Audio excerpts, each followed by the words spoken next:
സംസ്ഥാനത്തെ പോലീസ് സേന ആ പോലീസ് സേനയിലെ ഉദ്യോഗസ്ഥർക്ക് എന്താണ് അനുഭവപ്പെട്ടിട്ടുള്ളത്? നമുക്കിപ്പോൾ ഉള്ളത് അന്ന് VS-ന്റെ കാലത്ത് പോലീസ്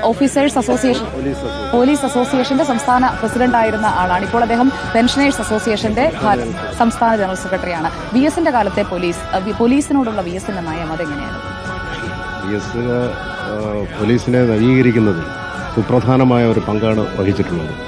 അതിൽ അന്ന് നിരവധി നിർദ്ദേശങ്ങൾ അന്ന് ആഭ്യന്തരമന്ത്രിയായിരുന്ന കോടിയേരി ബാലകൃഷ്ണന്റെയും മുഖ്യമന്ത്രിയുടെയും ശ്രദ്ധയിൽപ്പെടുത്തി പരിഹാരം കാണുക എന്നുള്ളതായിരുന്നു നമ്മുടെ സംഘടനാ ലൈൻ.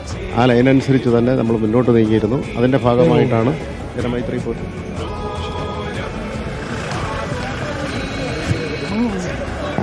നമ്മളോട് പ്രധാനപ്പെട്ട ഒരു ഡിമാൻഡ് ഉണ്ടായിരുന്നത് പരിശീലനകാലം സർവീസായി പരിഗണിക്കുക എന്നുള്ളതായിരുന്നു. അതിന് തടസ്സം നിൽക്കാൻ ഒട്ടേറെ പേരുണ്ടായിരുന്നു. ആ തടസ്സം നീക്കം ചെയ്യാൻ അദ്ദേഹത്തെ ഞങ്ങൾ കണ്ണൂർ സംസ്ഥാന സമ്മേളനത്തോടനുബന്ധിച്ച് ഗസ്റ്റ് ഹൗസിൽ ചെന്ന് തലേദിവസം തന്നെ കണ്ടിരുന്നു. അപ്പോൾ അദ്ദേഹം ആരാണ് നിങ്ങളുടെ ഫയൽ തടസ്സപ്പെടുത്തുന്നത് എന്ന് പൊട്ടിത്തെറിച്ചുകൊണ്ട് ഞാൻ തിരുവനന്തപുരത്ത് എത്തുമ്പോൾ എന്നെ വന്ന് കാണുക, ആ ഉദ്യോഗസ്ഥനെ നമുക്ക് ആ ഫയലിന് ജീവൻ വെപ്പിക്കാം.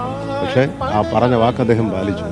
മുഖ്യമന്ത്രിയായി പിരിയുന്നതിന് മുമ്പ് അടുത്ത പൊതു തെരഞ്ഞെടുപ്പിന് മുമ്പ് തന്നെ ആ പ്രശ്നം പരിഹരിച്ച് ഉത്തരവിറക്കി. അതായത് ഒരു പ്രശ്നമുണ്ടായാൽ അതിനൊരു പരിഹാരമുണ്ട്. അന്നത്തെ പോലീസ് അസോസിയേഷന് നേരിട്ട ഒരു അനുഭവമാണ് അവർ പറയുന്നത്. അതായത് ഏത് പ്രശ്നമാണെങ്കിലും അതിനൊരു പരിഹാരം കണ്ടിട്ടേ VS അതിൽ നിന്ന് വിടുകയുള്ളൂ. അതായിരുന്നു VS. പ്രശ്നത്തിനായി ഒരു പ്രശ്നത്തിൽ അകപ്പെട്ട മനുഷ്യർ, അതിപ്പോൾ ചൂഷണം ചെയ്യപ്പെട്ടവരാകട്ടെ, അതുപോലെ തന്നെ കയ്യേറ്റത്തിന് വിധേയരായ മനുഷ്യരാകട്ടെ, അവിടേക്ക് ചെല്ലും. അത് VS-ഉം കോടിയേരിയും തമ്മിലുള്ള കോമ്പിനേഷൻ കൂടി പറയേണ്ടി വരും. അദ്ദേഹം ആഭ്യന്തരമന്ത്രിയായിരുന്നു കോടിയേരി.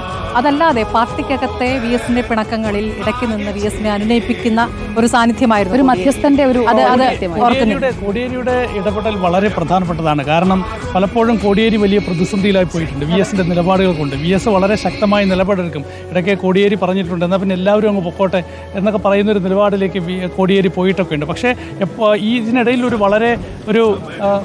ഈ കോടിയേരി ഈ ഒരു വലിയ സംഘർഷഭരിതമായ സാഹചര്യങ്ങളിലൊക്കെ തന്നെ വളരെ നിർണായകമായ ഇടപെടൽ കോടിയേരി നടത്തിയിട്ടുണ്ട്. കോടിയേരിയുടെയും അതോടൊപ്പം തന്നെ യെച്ചൂരിയും ആ ഘട്ടത്തിൽ ഓർമ്മിക്കണം. അതാണ് പിണങ്ങുന്ന ഒരു കുട്ടിയെ പോലെ നിൽക്കുന്ന VS-നെ അനുനയിപ്പിക്കുന്ന കോടിയേരിയെയും ഒപ്പം തന്നെ യെച്ചൂരിയെ നമ്മൾ ഓർമ്മിക്കുകയാണ്. ഏതായാലും നമ്മൾക്കും ഈ ഘട്ടത്തിൽ VS-ന് ആദരം അർപ്പിക്കേണ്ടതുണ്ട്. നമ്മൾ ആ നിമിഷം മുതൽ ആദരം അർപ്പിച്ചുകൊണ്ടിരിക്കുകയാണ്. VS-ന് red salute. Reporter TV red salute.